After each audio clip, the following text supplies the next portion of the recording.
Ok, c'est bon. Donc, est-ce que vous avez un sujet à partager avec nous? Oui, c'est d'abord par rapport au code électoral. Je pense que j'ai partagé un plateau tout récemment avec Jean-Baptiste Elias, avec d'autres députés de la mouvance. Et Monsieur Jean-Baptiste Elias a fait une démonstration très claire où le parti, effectivement, qui est le parti national, peut se retrouver sans député à l'Assemblée nationale. Je pense aujourd'hui que, je l'ai dit sur le plateau, qu'on a l'impression que le plus intelligent des intelligents au Bénin, c'est le président Patrice Talon. Malgré les interventions, malgré la réaction du clergé catholique, de nos amis musulmans et tout ça, ça ne dit rien. Et moi, en toute honnêteté, en toute franchise, j'ai vraiment peur. J'ai vraiment peur pour 2026 et je pense bien que nous devons agir autrement, bien sûr légalement.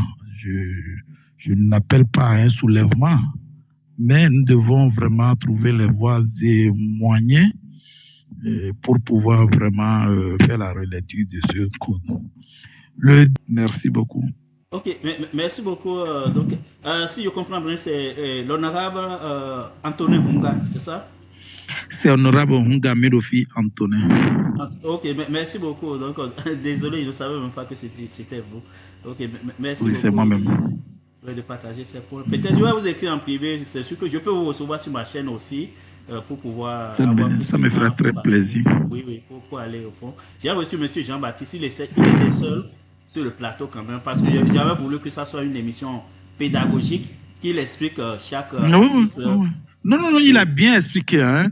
oui, oui, Il a oui. bien expliqué. Il a donné un exemple de chiffres et devant nos vis-à-vis, nos partenaires en face, eux-mêmes, ils ont compris clairement que l'objectif qu'ils défendent, que ce code va régler, ils ont découvert eux-mêmes que ce n'est pas la réalité. Vous voyez? Donc, même moi, je les ai demandé, mais en 2026, si aucun des partis n'a les 20%, qu'est-ce qu'on fait? Mais il n'y a pas de réponse. L'autre a dit qu'on va reprendre les élections. Mais c'est criminel. Les coûts pour organiser une élection au Bénin aujourd'hui, on connaît. Mais reprendre une élection, qui paye? Qui paye? C'est le citoyen. Mais pourquoi ne pas régler le problème avant? Et il faut attendre d'abord qu'on n'attend pas les 10% pour reprendre les élections.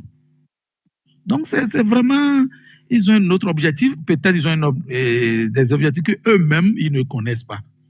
Que seul celui qui a initié ce code-là connaît. Donc, c'est ça un peu notre inquiétude ces derniers temps.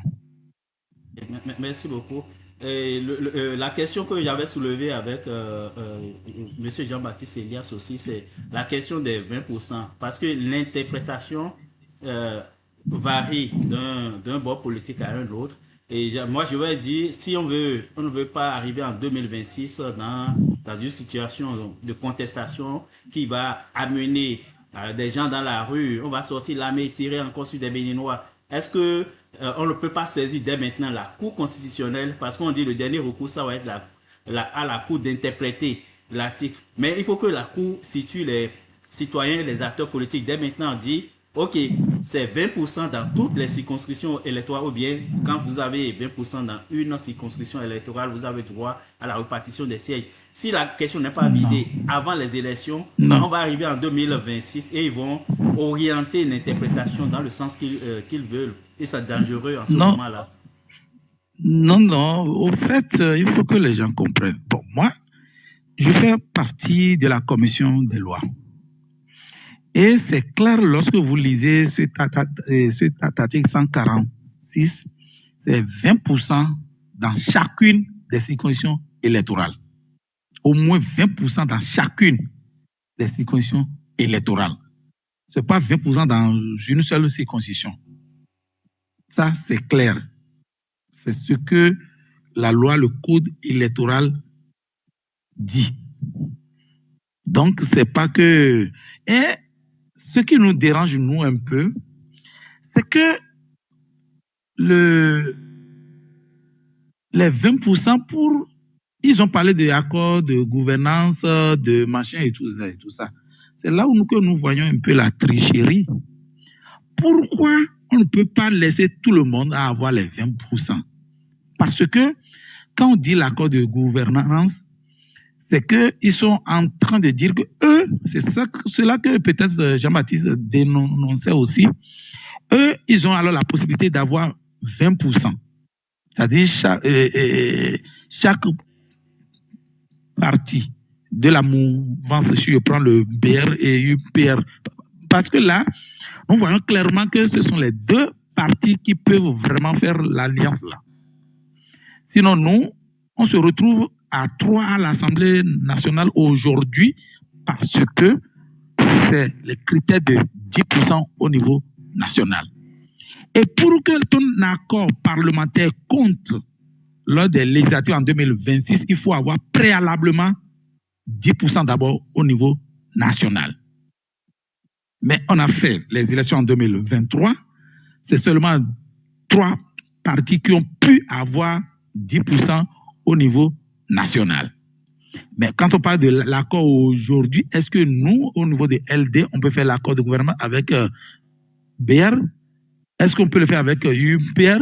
Je ne pense pas. Donc, c'est là où il y a la tricherie. Et nous pensons aussi qu'au niveau de l'article 136, où on parle des feuilles de dépouillement, de compilation, même nous avons posé le problème à la Sénat. C'est là où, personnellement, nous attendons la Cour constitutionnelle. Mais tous nos recours, parce que par rapport à ce code et tout ça, moi j'ai déposé un recours à la Cour constitutionnelle, mais ça n'a pas empêché la Cour de dire que ce code est constitutionnel, machin et tout ça. Donc, c'est à ce niveau-là qu'on est aujourd'hui. Mais il faut retenir que c'est 20% dans chacune des 24 circonscriptions électorales. Lorsque tu rates une seule circonscription électorale, tu n'as pas droit au partage des sièges, même si tu as au niveau national 98%. C'est ça. Au fait, moi, j'apprécie cette chaîne qui donne vraiment la liberté à chacun de s'exprimer, de dire un peu ce qu'il pense de notre cher beau pays, le Bénin. Effectivement, j'ai écouté monsieur... excusez-moi si je prononce mal les noms. Monsieur Kialine. Quelque chose là, c'est pas... C'est Kunta Kinte. Ah, Kunta Kinte, excusez-moi beaucoup. Au fait, moi, je pense que on surévalue trop le président Patrice Talon. C'est-à-dire, on le surévalue, dit qu'il est très intelligent, il est super, il est machin, il a donné 28 députés. Tout. Moi, je vais vous dire, en toute honnêteté, si le président Patrice Talon a le choix de donner le nombre de députés réels en 2023, ce n'est pas 28 qu'il allait donner. Parce qu'il sait très bien que 28, c'est la minorité de blocage pour la révision de la Constitution. Il sait très bien. Le problème, c'est quoi? Aujourd'hui, il faut qu'on sensibilise. C'est en 2026, moi je pense, je peux me tromper, parce que je suis au Parlement, je vois un peu comment les choses se passent, j'échange avec les collègues, soit de l'opposition, soit de la mouvance. Excusez-moi. C'est en 2026 qu'on peut vraiment prouver notre peuple. Et je pense que parmi le peuple béninois, il y a beaucoup qui sont patriotes. Lorsque vous échangez avec eux, vous comprenez que les gens n'attendent que 2026 pour réagir légalement à travers les urnes. Donc, quand vous dites nous ne devons pas participer aux élections, mais qu'est-ce que vous proposez concrètement pour qu'on puisse changer les choses? C'est ça le problème aujourd'hui. Parce que nous ne pouvons pas rester les bras croisés. S'il n'y avait pas 28 députés à l'Assemblée nationale, on allait en 2024 là, réviser encore la Constitution. C'est parce qu'il y a 28 députés que les 28 en bloc ont rejeté. Et comme le vote était chose là et tout ça, nous avons trouvé 2 ou 3, 4 députés de la mouvance. C'est ça un peu. Donc, moi, je crois que ce que vous faites, c'est déjà bien. Vous, je ne sais pas si vous êtes au Bénin ou à l'étranger, c'est de sensibiliser. C'est de dire au peuple, à nos parents, que le moment venu de ne pas suivre seulement l'argent, qu'on réfléchisse autrement, qu'on réclame notre démocratie. C'est ce que moi je tiens à préciser. Et comme vous l'avez dit, effectivement, les 28 députés, il suffit que le régime met la main sur un seul député, on n'a pas droit de parrainage. Ça, c'est vrai. Nous sommes conscients de ça. Je veux vous le dire. Nous sommes conscients de ça. Et nous discutons sérieusement entre nous.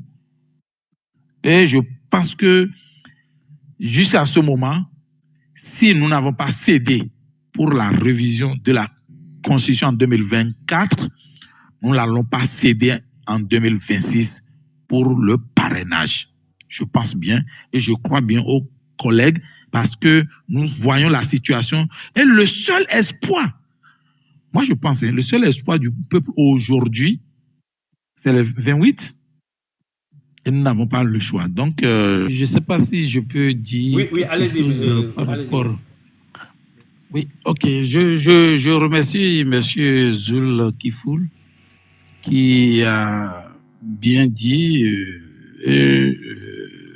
Béafrica, merci beaucoup à vous aussi parce que, au fait, aujourd'hui, le problème n'est pas au niveau des élections.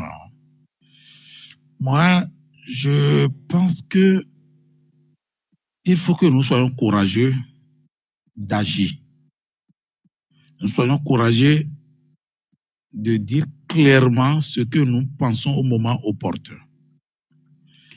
Et la seule chance, bon, moi, les sujets du Togo, du Mali, effectivement, c'est des sujets très importants, mais ce qui me préoccupe aujourd'hui, d'abord, qui est prioritaire, c'est mon pays. Parce que si rien n'est fait, si nous ne réfléchissons pas, si nous ne dialoguons pas, si nous n'échangeons pas entre nous, on peut observer encore des scènes malheureuses qui se sont déroulées dans le passé. Aujourd'hui, nous avons un rendez-vous. Moi, je crois que nous avons un rendez-vous en 2026. Et c'est à ce rendez-vous-là que nous devons réfléchir et aborder ce rendez-vous avec le courage. Aujourd'hui, je pense que ce qu'on appelle révolution électorale, pour moi, c'est d'abord que massivement, les gens sortent pour aller voter. Massivement, nous sortons pour aller faire notre choix. Je pense que là, nous pouvons faire changer des choses. Mais si nous restons là pour dire oui, même si on va voter, il a un nombre de députés à distribuer, c'est comme si on le surévalue. Et nous allons rester et ça va agir sur nous. Moi, je pense bien que le moment est arrivé, il faut qu'on sensibilise, il faut qu'on informe et que les gens sortent réellement en 2026. Sinon, sans élection, bon, moi je suis légaliste. Comment vous pensez qu'on peut avoir le pouvoir, qu'on peut changer les choses? Le président Patrice Talon, en 2016, je pense qu'il a cru à l'élection, il est venu, il a mené le combat, il a été élu. Je pense aussi que nous devons réfléchir dans ce sens-là. Donc, je pense que c'est ce que je peux dire et que tout le monde doit essayer de voir les choses dans ce sens-là. Croiser les bras, dire que moi, je suis sûr, si c'est que le président Patrice Talon devait définir le nombre de députés à accorder au LD, ce n'est pas 28. Parce qu'il sait très bien que 28 députés, c'est la minorité de blocage. Aujourd'hui. Donc, il faut que nous essayions de voir les choses autrement et de croire à notre peuple, de croire à la population béninoise qui peut agir, qui peut faire autrement, qui peut reprendre sa démocratie en 2026. Voilà un peu ce que je voudrais compléter par rapport à l'intervention de mon ami Zul Kifoul.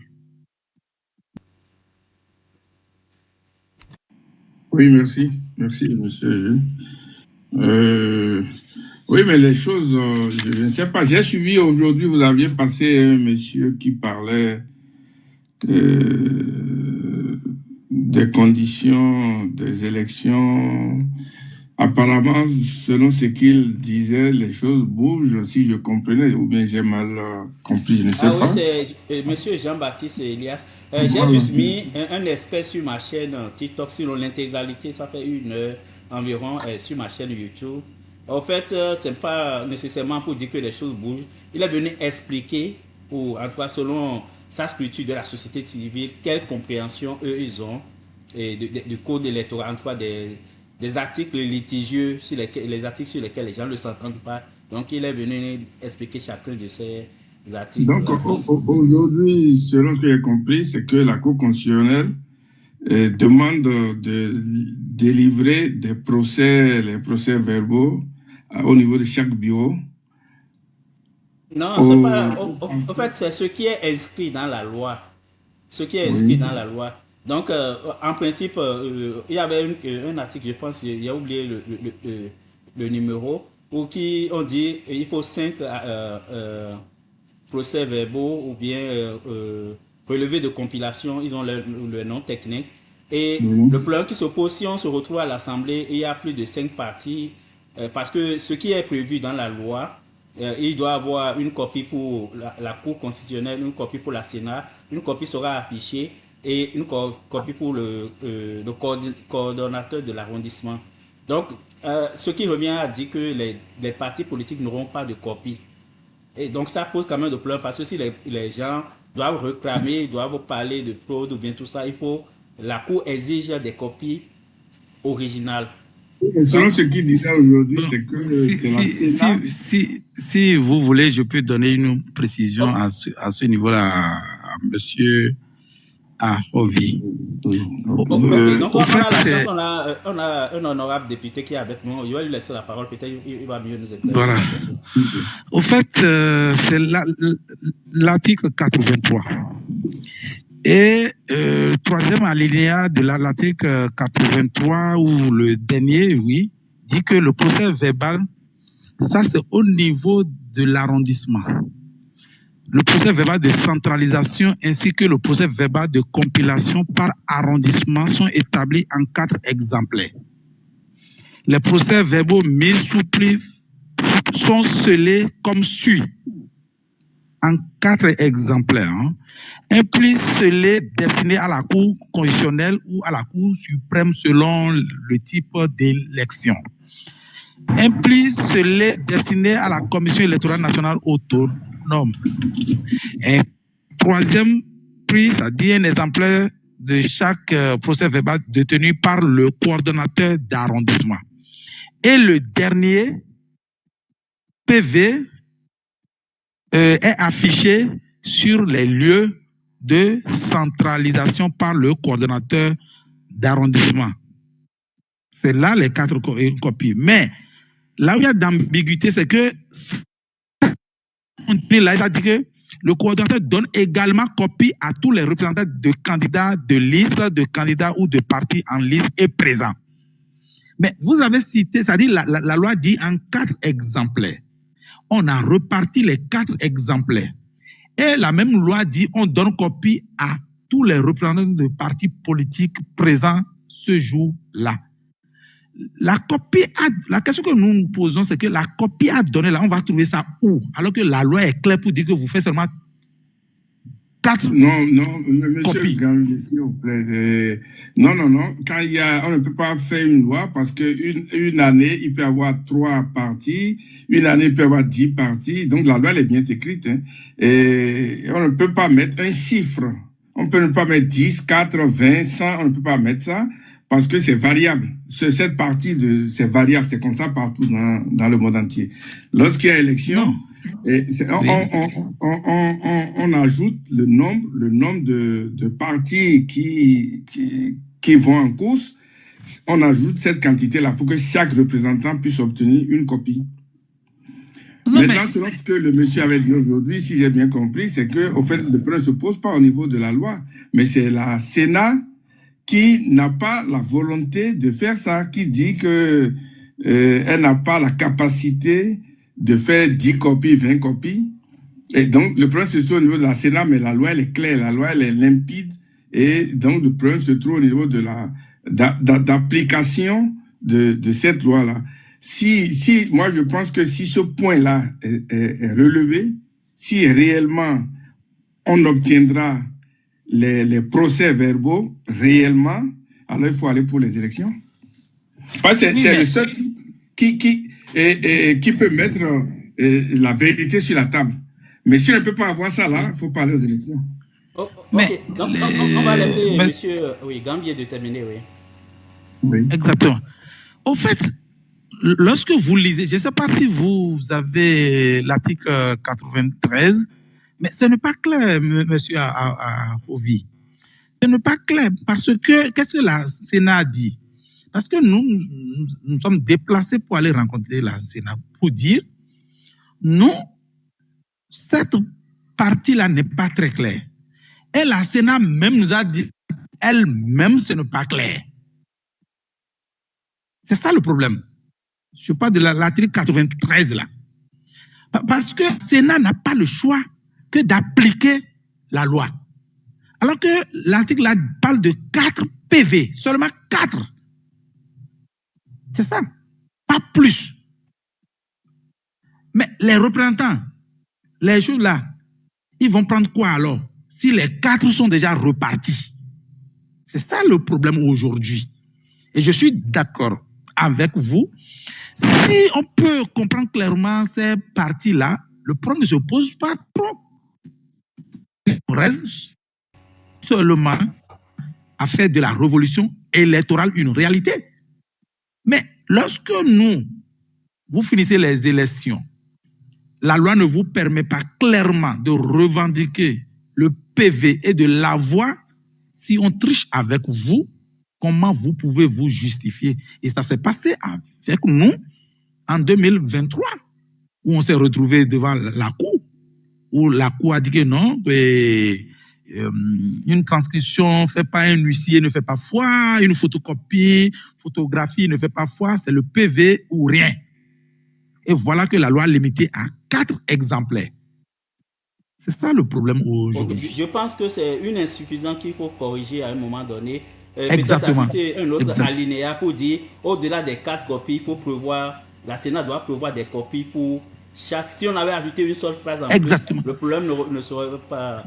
On ne serait pas là à discuter de ça aujourd'hui. Voilà, donc ça parle de la relecture du code. C'est ça. Bon, monsieur Gambier, ce que moi je veux vous dire, si vous êtes au Parlement, qu'est-ce qui vous empêche de mettre aujourd'hui sur la table une vision de ce code qu'on est en train de créer depuis longtemps? Une proposition, même si vous n'avez pas, même si vous n'avez pas le nombre, aujourd'hui nous sommes à la veille des élections, il faut savoir que le Parlement va changer. Il y aura des gens qui ne vont plus respecter les mots d'ordre depuis le haut. Il y aura des gens qui vont jouer en votre faveur. Donc, vous ne pouvez pas rester sur vos gardes, mais pas introduire. Il faut introduire au moins déjà le truc. Oui. Nous avons déjà introduit une proposition qui prend en compte toutes ces corrections. Même nous sommes allés pour parler même de descendre de 10% à 5%. Nous sommes même allés pour revoir le système de parrainage. Il y a une proposition qui existe là. C'est pourquoi j'ai dit la fois dernière qu'il est difficile de réveiller celui qui ne dort pas. Oui, mais ce que moi je peux vous proposer, ne demandez pas beaucoup de modifications dans la loi, mais demandez seulement ça là, parce que ça suffit, ça mettra à nu l'incapacité même de la mouvance de faire 20%, 10%. Ils ne feront pas ça. Dans tout le Bénin, ils ne feront pas ça. Donc, vous aurez les preuves en main. Et ça dit, l'élection, elle sera nulle parce que personne n'aura les résultats en question. L'essentiel, il faut tout faire pour avoir le PV là. C'est moi, à mon avis, c'est le plus important. Non, je suis tout à fait d'accord. Je suis d'accord avec vous. Ne demandez pas à changer beaucoup de choses dedans. Faites le jeu en demandant un minimum et vous allez voir peut-être que les gens vont aussi voter ce minimum-là. C'est quelque chose qui est une évidence. On ne peut pas aller aux élections et demander de ne pas donner le procès verbal à celui qui est candidat. Ça n'existe nulle part, ça. C'est d'abord lui qui aura déjà la première copie avant qu'on ne parle de ça. Monsieur Arobi, il y a une question de volonté politique qu'on a aujourd'hui au Bénin. Vous savez, moi, je connais un peu le système à l'Assemblée nationale. Si vous déposez un projet sur la table de l'Assemblée, s'il ne programme pas, le sujet ne sera même pas débattu avant qu'on arrive au niveau du vote.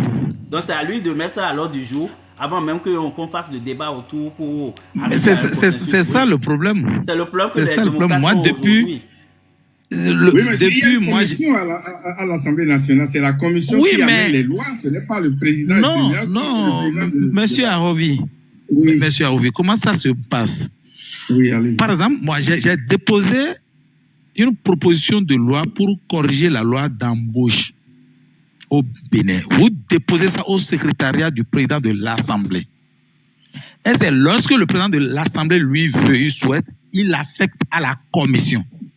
Ça peut rester là-bas durant 3 ans. Et c'est lorsque lui l'a fait à la commission que le président de la commission des lois programme. Et c'est la commission qui peut décider s'il faut l'étudier en plénière ou pas. Mais en commission des lois, nous sommes 21 députés. Le parti LD a 6. Donc, on n'a même pas la majorité là. C'est ça qui s'est posé vraiment pour la loi d'amnistie que nous avons proposée. C'est venu au niveau de la commission, mais la commission, dans son rapport, a rejeté de passer à l'étape suivante. C'est ça. C'est-à-dire qu'il y a une volonté, comme on vient de le dire, notre ami, il y a une mauvaise volonté vraiment de faire les choses. Même quand vous parlez du salaire des ministres et tout ça, on a fait une question orale au gouvernement qu'on veut savoir combien nous coûte chaque ministre. Mais on ne nous a jamais amené le gouvernement à nous répondre en plénière, alors que c'est notre droit. Mais il faut que le président de l'Assemblée programme et invite le gouvernement à venir. Et le règlement intérieur a prévu, au cas où le gouvernement refuse de venir nous l'expliquer, le règlement intérieur a prévu ce que les députés doivent faire. Mais il faut les inviter d'abord. C'est ça. Donc, le premier est là. Oui, sur ce point, peut-être, je vais vous faire peut-être une petite recommandation. On est en direct, donc on peut le faire en privé aussi. Moi, j'aurais voulu, au sein de votre parti, l'organisation, je pense que le parti fait quand même un très bon travail de communication, notre ami Guy Mitopé, tout ça. Mais toutes les initiatives que vous prenez à l'Assemblée nationale, en principe, je ne sais pas ce que la loi dit, ça aurait pu être sur votre site internet, par exemple, pour dire le parti a déposé tel projet de loi, telle date. Et tout le monde peut aller voir. Parce que on sait que vous avez introduit un projet de loi pour demander l'amnistie pour ceux qui sont en prison, tout ça là. Donc, toutes ces informations, devraient être accessibles quelque part où tous les citoyens peuvent, Si. les militants, même si Si, on n'est pas si, militant si. du parti, on peut aller consulter. C'est des choses qu'on peut faire aussi pour pouvoir. Vous allez sur le site LD, vous aurez toutes ces informations-là. Ok, c'est bon alors. Oui, C'est bon. oui, vous avez tout, vous avez tout. Ok, tous les Par exemple, projets de ils loi disent vous avez que nous, introduits. on rejette tout automatiquement, mais c'est faux. La loi sur le statut des magistrats à la Cour suprême, nous avons voté. La loi sur la gestion des déchets, nous avons voté pour. Donc, ce n'est pas tout ce qui nous amène que nous, on rejette. Mais s'il s'agit des choses qui ne sont pas humaines, qui ne respectent pas l'humain, où le peuple béninois n'est pas considéré, mais nous, on ne peut pas accepter ça, c'est ça.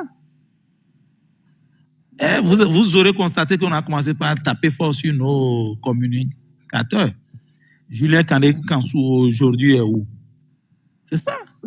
Mais nous n'allons pas baisser les bras parce que nous savons très bien qu'il y a des gens comme vous qui essayent aussi de nous soutenir, qui essayent aussi de communiquer. Donc, voilà un peu la situation. Et tous ceux qui sont à l'étranger qui disent que tout va bien au Bénin, c'est faux. Ça, je le dis en toute honnêteté. C'est faux. Nous empruntons de l'argent pour payer l'argent. Nous prenons de dettes pour rembourser les dettes. Aujourd'hui, mais l'argent est où au Bénin? Depuis 2024, la loi a précisé le financement des partis politiques. Quel parti politique a reçu de l'argent? La loi a prévu de rembourser les frais de campagne aux députés au 31 décembre de l'année électorale. L'année électorale était 2023. Le 31, parce que les élections ont eu lieu en janvier, oui. Mais COPEC, ils disent qu'on a de l'argent, tout va bien, économie à 2 chiffres, machin, tout ça. Nos dialysés, là, ils sont là. Rien. Donc, je vous remercie. Donc, c'est cette précision-là que je voudrais vous donner pour dire que cette interprétation de l'article 93 est nécessaire. Il faut vraiment... Alors, maintenant que c'est impossible d'avoir le procès en question, le procès verbal, qu'est-ce que vous prévoyez? Perdu, il ne faut même pas les élections. Si on passe de toute façon, nous... Bon, je ne sais pas s'il faut le dire ici, mais je ne peux pas le dire ici, mais ça c'est clair. Nous avons aussi, vous le savez bien, nous avons aussi notre stratégie et que nous pensons qu'au moment opportun, nos militants, nos mandataires, ils seront formés pour que nous puissions avoir les justificatifs pour pouvoir vraiment faire une chose là. Bon, on réfléchit, mais si vous avez encore des propositions à nous faire, je pense que on peut aller... Il y a beaucoup de propositions, mais on ne peut pas faire ça sur les réseaux sociaux. Exactement. Par exemple, vous venez de me faire une bonne proposition en disant qu'on peut réintroduire la relecture en sélectionnant 1 ou 2 articles au lieu de vouloir changer tout ce que nous souhaitons. Bon, c'est une proposition que moi, je vois pertinente. Donc, je vais remonter pour voir... il faut compter, il y aura des dissidents de leur côté. Il faut être sûr de ça. Non, ce n'est pas très sûr. C'est pas très sûr. Surtout quand le vote est à main levée. Ils nous ont clairement dit. Si le vote est secret, là, c'est possible. Mais à main levée... Compte que le président n'a plus les soutiens qu'il avait au départ. Non. La preuve est que Joe Biden lui-même fait de manigance en dessous du président. Donc, vous n'allez pas savoir ce qui peut arriver. Il faut tenter. Et rien n'est plus comme c'était au début. Parce qu'on sait Oui, on sait ça, mais on ne sait pas pourquoi. Mais quand vous nous nous rencontrons en privé, on Oui. sait ce qu'ils nous disent, ça c'est clair.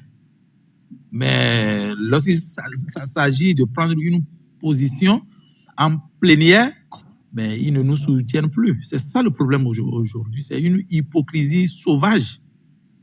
Mais les votes se font automatiquement, mais levés. Il n'y a pas de vote secret. Oui, pour accepter le vote secret, il faut avoir la majorité pour l'acceptation. C'est-à-dire, je peux proposer que je veux que telle chose soit chose là, mais le président de l'Assemblée doit passer ça d'abord au vote, ta proposition. C'est ça. Au fait, c'est un peu difficile, mais nous pensons que, comme vous le dites, nous pensons que les prochaines heures, il y aura des problèmes aussi à leur niveau et que les gens auront un jour le courage de dire voilà, il faut qu'on dépasse tout ça. Et puis le problème, c'est quoi? C'est que vous aurez constaté que les élections présidentielles, selon le code, se déroulent après les élections communales et législatives. Mais les dossiers des élections présidentielles sont déposés avant le dépôt du dossier des élections législatives. C'est ça un peu l'ambiguïté. C'est-à-dire quoi? C'est-à-dire que ce code veut contrôler d'abord les députés mouvanciers fidèles à remettre leur parrainage d'abord, avant le dépôt des dossiers pour les élections législatives. Alors que les élections... Oui? Oui, non, allez-y, finissez d'abord. Alors que les élections présidentielles vont se dérouler après.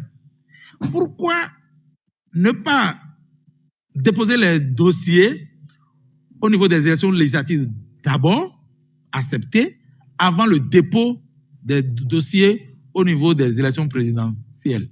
C'est ça un peu. C'est juste pour contrôler les députés fidèles, les députés qui vont accepter de remettre, qu'on doit mettre d'abord leur parrainage, avant de penser à positionner qui ou pas pour les législatives. C'est-à-dire, c'est ce code-là, au fait, il faut le dire aussi, ce n'est pas ce code-là qu'on avait voté, qu'on avait adopté en commission des lois.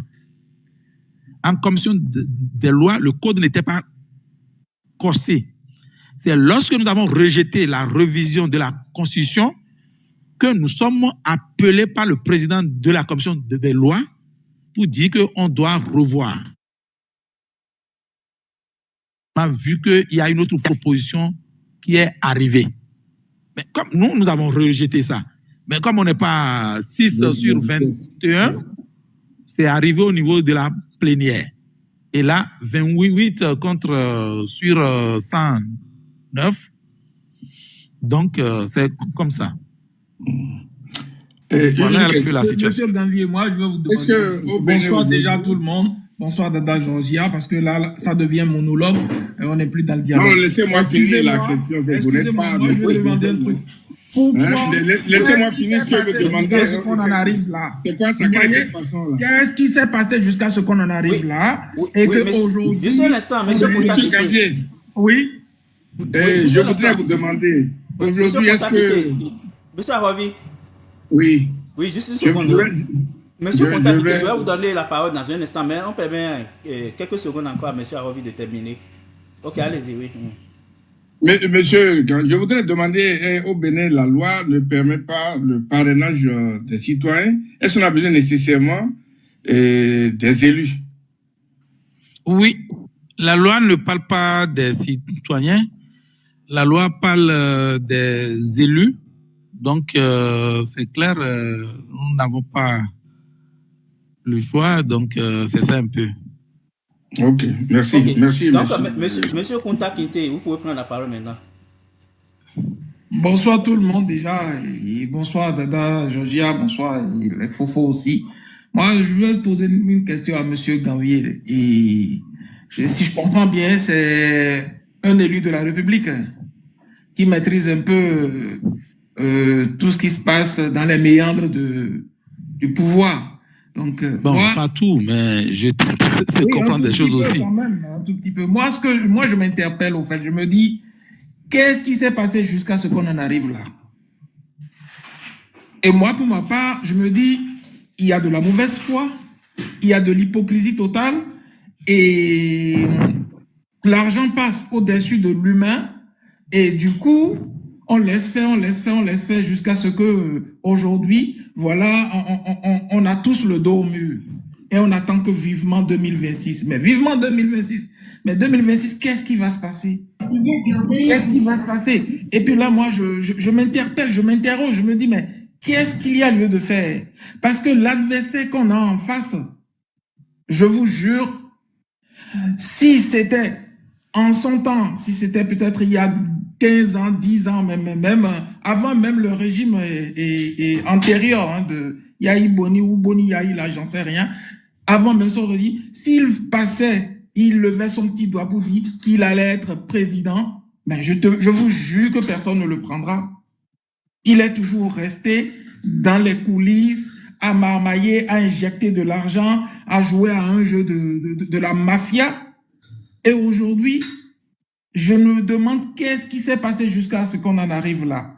Et aujourd'hui, il n'y a plus de patriotisme. Il y a même au sein du corps de nos hommes de trucs et de l'armée, il n'y a aucun patriote qui peut jurer la main sur le cœur pour dire, bon, on en a assez vu, on en a assez encaissé, maintenant ça suffit, stop. Il n'y a personne. Regardez les événements des djihadistes qui s'étaient passés au nord avec nos frères d'armes qui sont partis, tout. Personne n'en parle. Et quiconque va ouvrir sa petite bouche ou sa grande gueule, criette. Quiconque criette. Mais jusqu'à quand on va finir ça, en fait? C'est tout ce que moi, je m'interroge, en fait. Je me dis, quand est-ce qu'on va finir avec un seul monsieur qui s'est dit qui est plus intelligent, plus que 13 ou 15 millions de Béninois, et qui nous prend pour des moutons de panuche, et puis bon, il fait ça, il n'y a que sa volonté qui compte. Bon, pour les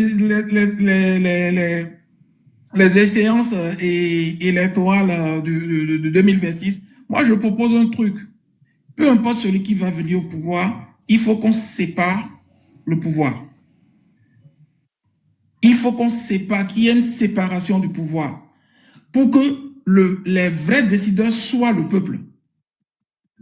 Et que le mot démocratie qu'on bannit dans toutes les écoles, dans toutes les écoles démocratie, qu'on bannit ce mot-là, qu'on nous parle de la souveraineté désormais, qu'on enseigne même aux enfants de la classe de la maternelle la souveraineté. Ce mot démocratie, ce qui engrange derrière, c'est énorme. C'est que du pipe. C'est la mafia. Donc, qu'on nous éloigne, qu'on nous épargne de ce mot de démocratie là, et qu'on nous parle désormais, jusqu'à notre progéniture, de la souveraineté. Moi, j'en ai fini. Écoutez, Jean-Baptiste Elias, l'interview que vous lui avez accordée, c'est une belle émission, je l'avoue. Pédagogique, j'ai même appris au-delà de ce que je croyais savoir. Franchement, c'est du bon boulot. Mais j'ai vu Jean-Baptiste Elias qui est quand même resté un peu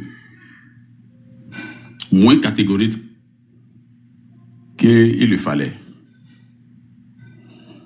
Il faut dire les choses comme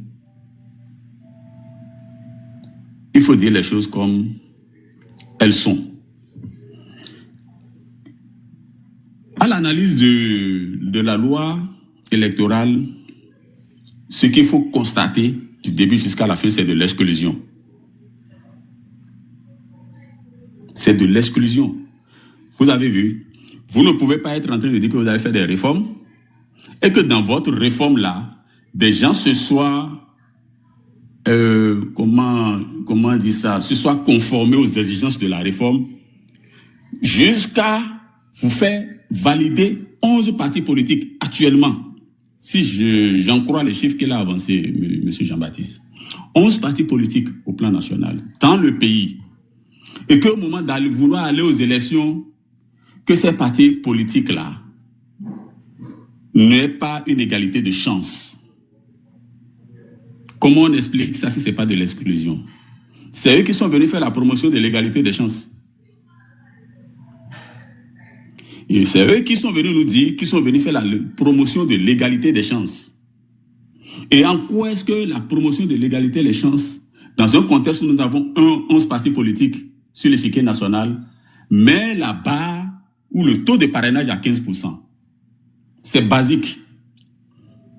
Allez demander à un enfant de CM2, candidat au CEP, que si donner une égalité de chance à 11 partis politiques revient à exiger 15% par parti au parrainage.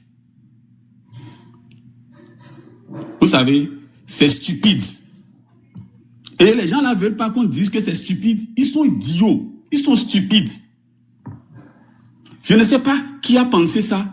Je ne sais pas qui a induit ça. Je ne sais pas qui a commandité ça. Je ne sais pas comment c'est arrivé. Mais tous ceux qui suivent la ligne ont contribué à ça et défendent ça sont des stupides, des idiots. Je ne vais pas m'excuser des thèmes parce que c'est ça ce qu'on voit. Mathématiquement, quand vous prenez 100% de chance pour un peuple, que vous divisez par 11, vous n'êtes pas à 15%, vous êtes à moins de 10%. Vous êtes à moins de 10%. C'est-à-dire que quand on veut donner de l'égalité de chance à 11 partis politiques au Bénin, on ne peut pas mettre la barre de parrainage à 15%. C'est stupide. C'est idiot. C'est méchant. C'est nul. Et c'est ça les gens là qu'on appelle des gens intelligents. On n'a pas besoin de statistiques, d'être statisticien pour aller là-bas. On est à moins de 10%. Et pour le contexte où nous sommes, ça ne suffit même pas de mettre la barre à 15%. On veut encore, on n'a même pas laissé la liberté aux parrains de parrainer qui ils veulent.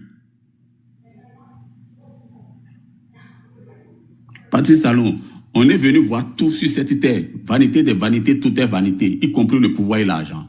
Tu ne feras rien de tout ce que tu amasses. Tout ce qu'il a amassé là, il n'en fera rien. Mais il va porter le poids, le karma de tout ce qu'il a fait faire. Il va porter ce karma-là en entier. Mais tout ce qu'il a amassé, il ne dit même pas le millième, même pas un millionième de cela. Ça ne sera lui servir à lui-même avant qu'il ne quitte cette terre. Alors, il court pourquoi? Il court pourquoi? Il est en train de faire tant de souffrances, pourquoi? Il crée tant de problèmes, pourquoi?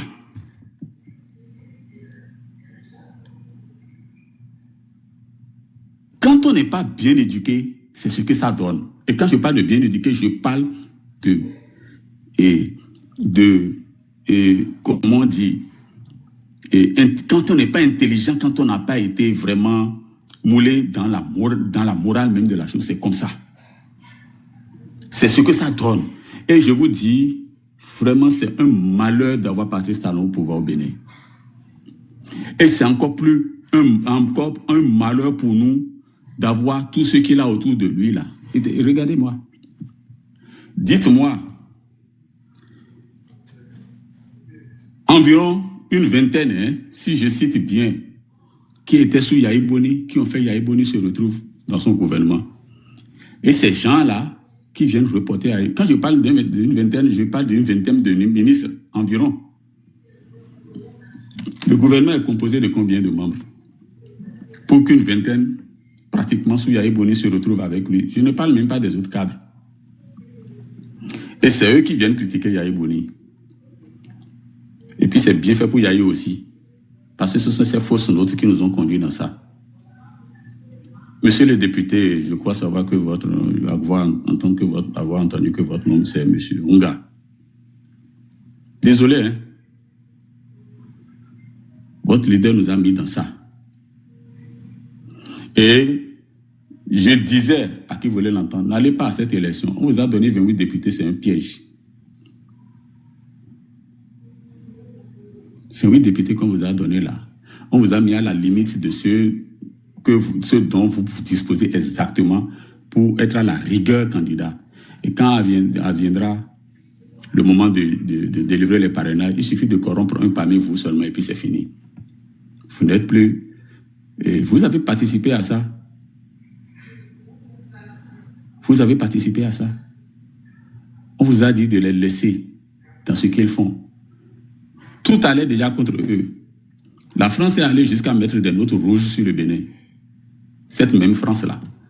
Mais il a suffi seulement que vous rentrez dans le jeu, que vous commencez par danser avec les bons. On a dit tout est rentré dans l'ordre. Et je me rappelle bien, quand ils étaient en train de faire le forcing en 2019,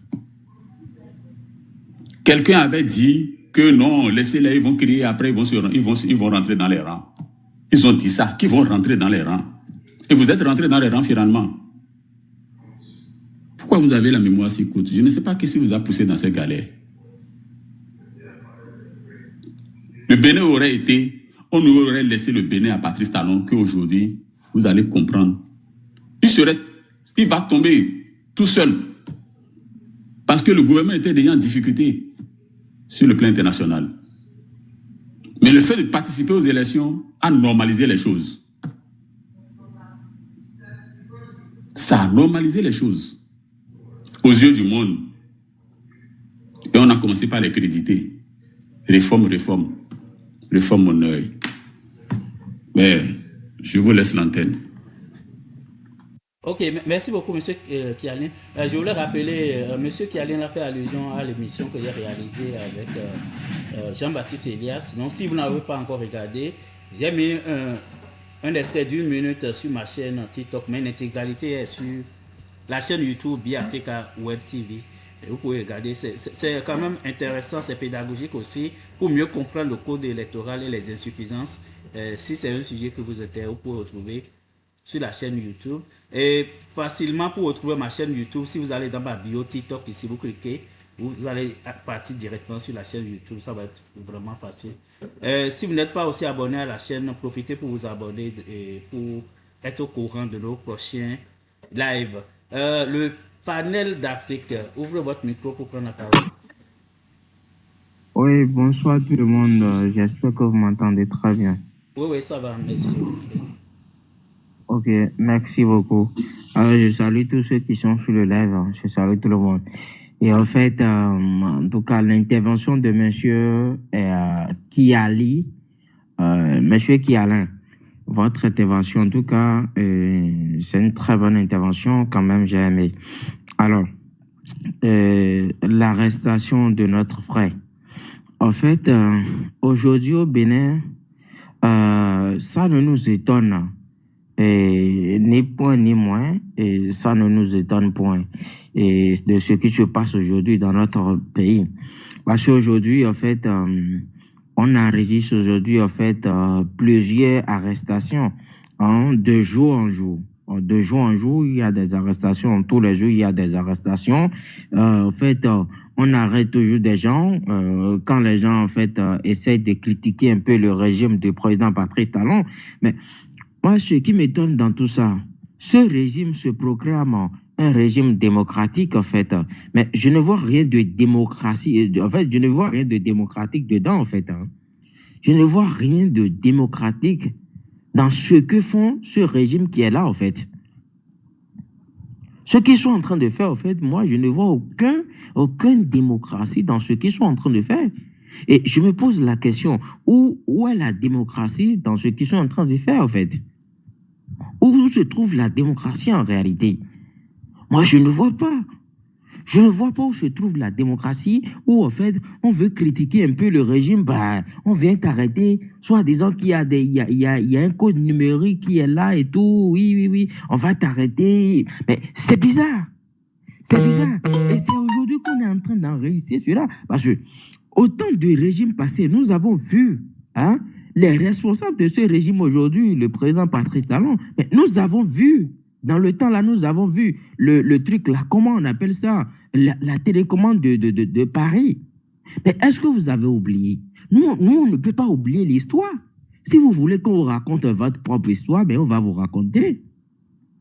La télécommande de Paris, nous, on n'a pas oublié.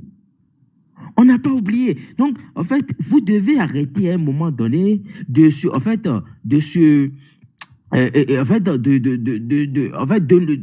réclamer comme donneur de leçons. Vous devez arrêter cela à un moment donné, en fait. Vous devez arrêter. Sincèrement, les Béninois en ont marre de ce que vous faites. Les Béninois en ont marre. Je ne sais pas, en fait, quel code numérique vous avez mis en place, mais en fait, je pense que c'est à vous de choisir ceux qui vont vous critiquer, en fait. Parce que nous, on ne sait pas comment nous devons vous critiquer sans ne pas se retrouver en prison. Nous, on ne sait pas. Au finish, on ne sait plus, en fait. Et donc, c'est à vous de choisir ceux qui vont vous critiquer. Et c'est ce que vous voulez au final. Parce que personne ne maîtrise le code numérique. Tu veux critiquer quelque chose, on t'arrête. Tu dis non, on dit que tu as dit oui. Mais c'est tellement bizarre. C'est tellement bizarre. Et c'est autant de ce régime en fait, que tout ça, c'est en train de passer dans notre pays. Et l'erreur que les Béninois ont fait, c'est de voter le président Patrice Talon en 2016. C'est l'erreur qu'ils ont fait. C'est d'avoir confiance à quelqu'un qui, en fait, qui n'est pas, en fait, qu'on ne peut pas avoir en confiance, en fait. On ne peut pas avoir confiance en fait, à quelqu'un comme ça. Jamais. Mais nous avons fait l'erreur. Beaucoup de Béninois ont fait l'erreur. Et en 2019, les Béninois ont dit, Monsieur le Président Patrice Talon, laissez notre constitution. Des gens sont sortis pour manifester. On a dit que c'est le qui est en train de les manipuler. Et donc, en fait, on comprend bien au Bénin, quand les gens sortent pour manifester, et donc, en fait, c'est quelqu'un qui les manipule. Sinon, il ne peut pas sortir. Ça veut dire, en fait, ils sont en train de dire indirectement que le Bénin, en fait, on ne peut plus autoriser, en fait, la population à sortir, en fait, pour réclamer son droit, pour réclamer sa démocratie. C'est ce qu'ils sont en train de dire indirectement. Parce que j'écoute beaucoup de personnes qui sont avec ce régime. Aujourd'hui, disent que ceux qui sont sortis en 2019 ont été manipulés. Donc, si en réalité des gens sortent pour réclamer leurs droits, ça veut dire qu'ils ont été manipulés. Mais je ne comprends pas. C'est comme si, en fait, vous êtes plus intelligent que tous les Béninois. Je ne sais pas quel régime, en fait, je ne sais pas quel régime, mais qui se proclame, en fait, plus intelligent que tous les Béninois. Mais c'est vraiment incroyable. Et si nous, on parle, en fait, en même temps, on nous traite d'apatrides, en même temps, on nous dit que non, nous, on n'aime pas le Bénin, parce qu'on ne dit pas aussi la même chose qu'eux. Non, mais en fait, si on va dire que quelqu'un est intellectuel taré, je pense que ça se trouve dans leur rang. L'intellectuel taré dont le président Feu Martyr Kérékou avait parlé, ça se trouve dans leur rang. Aujourd'hui, en fait, on retrouve, en fait, ces intellectuels tarés aujourd'hui dans notre pays. Des gens aujourd'hui, aucun moral, qui insultent. Ils insultent tout le monde aujourd'hui et qui sont avec ce gouvernement. Ils sont nombreux et qui insultent, mais on ne peut rien faire à ceux-là. Pourtant, si c'est quelqu'un d'autre, on va déjà dire que non, la loi dit ci, la loi dit ça, il n'a pas respecté tel parti. Non, mais c'est vraiment bizarre. C'est vraiment bizarre. À un moment donné, sincèrement, les Béninois disent stop à cela. Il faut qu'on arrête à un moment donné. Donc, pour ne pas monopoliser la parole, moi, je dis aux jeunes Béninois, je ne parle pas aux gens qui sont manipulés sur les réseaux sociaux où on est en train de les voir. Je ne parle pas à ceux-là. Je parle aux vrais patriotes qui se voient aujourd'hui, en fait, maltraités par ce régime. Que ceux-là se réveillent. Que ceux-là réveillent d'autres personnes que ceux-là proclament aujourd'hui la parole de la vérité. Que ceux-là aujourd'hui sensibilisent les Béninois. Parce que la manipulation qui est en train de se passer aujourd'hui, et je vais vous dire aussi que la guerre est plus communicationnelle en fait. Donc pour finir avec ce qui se passe aujourd'hui, il faut commencer la guerre communicationnelle sur le terrain. Nous n'avons pas peur de ce régime. Et c'est ce régime en plus qui révolte les Béninois. Imaginez ce qui se passe au Togo. Le 6 passé, même si beaucoup de personnes ne sont pas sorties, mais quand même, il y a des gens qui sont sortis. En fait, ce régime est plus dictatorial que celui du président Patrice Talon. Mais pourtant, des gens sont sortis. Ça veut dire tout simplement que vous ne pouvez pas faire taire tous les voix. Donc, il faut savoir tout simplement que à un moment donné, vous devez arrêter. Sinon, en fait, façon dont la population, va vous dégager, en fait, ce serait catastrophique. Ce serait catastrophique. Et ça va vous humilier. Et donc, en fait, au lieu de passer par la grande porte, vous voulez passer par la petite porte. Mais je pense que ce que vous voulez, nous allons vous le donner. D'ici bientôt. Attendez que les choses soient en place et que les jeunes se réveillent de plus en plus. Et vous allez voir ce qui va se passer. Parce que c'est avec ce régime que moi je connais des gens. Je ne vais pas citer leur nom ici, mais moi je connais des gens. C'est avec ce régime qu'ils se sont enrichis. C'est avec ce régime que des gens se sont enrichis. Et des gens aujourd'hui se disent non, nous on n'est pas dans la corruption, on est dans la vérité, et etc. Mais c'est avec ce régime que moi j'ai vu des gens qui se sont enrichis avec des millions, des milliards, bien sûr. Moi je connais des gens avec ce même rabif là qu'ils ont lancé. Il y a des trucs là, il y a des communes au Bénin où si tu ne connais pas et si tu n'as pas de connaissance avec quelqu'un, si tu n'es pas parenté avec quelqu'un, tu ne peux pas travailler dedans. Mais est-ce que tu peux porter plainte déjà contre ces personnes-là? Mais jamais. Parce que le truc est que le pauvre n'a pas de raison devant la justice au Bénin. C'est une réalité. C'est une réalité. Donc, au lieu d'arrêter les gens, focalisez-vous, en fait, sur le développement de ce pays. Focalisez-vous sur le social dans ce pays. Il y a des gens qui manquent de nourriture, il y a des gens qui manquent d'eau, il y a des gens qui manquent de tout. Focalisez-vous sur ça. Au lieu de dire que vous êtes dans le développement, dans le soi-disant développement, essayez de vous focaliser sur le social. Donc, en fait, je fais mon micro sur ça. Ok, merci beaucoup. Déjà, en fait, le fait d'arrêter les